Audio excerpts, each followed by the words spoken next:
আমরা মগবাজার, মধুবাগ, বনানী, তেজগাঁও থেকে আসছি। আমরা বাংলাদেশের একজন ক্ষুদ্র মানুষ, তৃতীয় লোকের একজন। আমরা জনগণের টাকায় জনগণকে দিয়ে গেলাম। আমাদের কোনো এক্সট্রা ইনকাম নেই, কোনো ব্যবসা প্রতিষ্ঠান নেই। আমার বাংলাদেশের ভাইয়েরা ব্যবসা করে, তারা বিপদে পড়েছে, তাদের টাকায় তাদেরকে দিয়ে গেলাম। আমরা চেষ্টা করবো তাদের পাশে আরও দাঁড়ানে। আর আমার যত হিজড়া জনগোষ্ঠী আছে তাদেরকে আহ্বান করতেছি, তারা যাতে আইসা আমার জনগণের ভাইদের পাশে দাঁড়ায়, আমার বাংলাদেশের মানুষের পাশে যাতে দাঁড়ায়। আমার এইটাই চাওয়া জনগণের কাছে, আমার হিজড়া মায়েদের কাছে।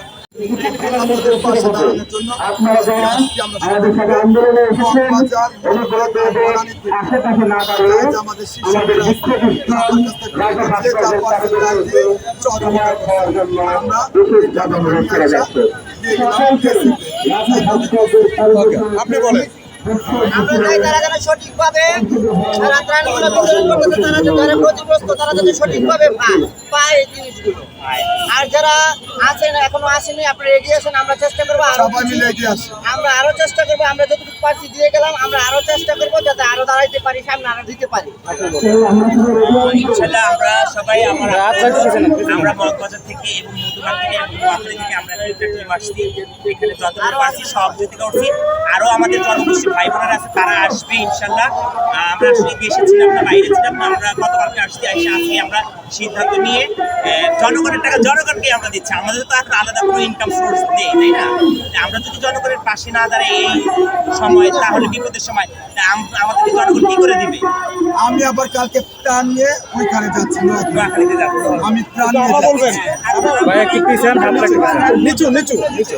আমরা মগবাজার, মধুবাগ থেকে, বনানী থেকে সবাই আসছি। আমরা হিজড়া লোকের লোক, ঠিক আছে। আমরা যা পারছি 10 টাকা, 5 টাকা, 50 টাকা, একটা আমাদের শিশু মেয়েদের টিকা, আর আমাদের আশেপাশে যারা আছে তাদের থেকে চেয়ে চিন্তায় আমরা 1 লাখ টাকা এখানে বন্যায় যারা ডুবে যাচ্ছে তাদেরকে আমরা 1 লাখ টাকা দান করছি। আর আমাদের তৃতীয়লঙ্গের যে ভাই বোন আছে, যারা গুরুমার আছে, সবাই এগিয়ে আসেন এই পাশে, সবাই তারা আমরা এই কামনাই করি। বলো, তুমি কিছু বলো। একটা ডায়লগ দেন যে আমরা করে থেকেও আপনাদের সাথে আছি, দেশের সর্বস্তরের মানুষ এই প্রাণবাসী মানুষের পাশে দাঁড়াবে। আমরা যখন পিছিয়ে পড়া জনগোষ্ঠী হয়ে পাবলিকের পিছনে দাঁড়িয়েছি, পাশে দাঁড়িয়েছি, আমি চাই এই দেশের প্রত্যেকটা মানুষ সবাই যেন এসে আমাদের মতো দাঁড়ায়। সবাই সবার জন্য, মানুষ মানুষের জন্য। একটা গান আছে, মানুষ মানুষের জন্য। অবশ্যই আমরাও মানুষ, আমরা আপনাদের পাশে দাঁড়িয়েছি, আপনারাও এগিয়ে আসুন। যারা ক্ষতিগ্রস্ত হয়েছে তারা যেন সহযোগিতা পায় আপনাদের। এটি আহ্বান রইল বাংলাদেশের মানুষের কাছে। আসসালামু আলাইকুম। Thank you, thank you, thank you. Arman ভাই।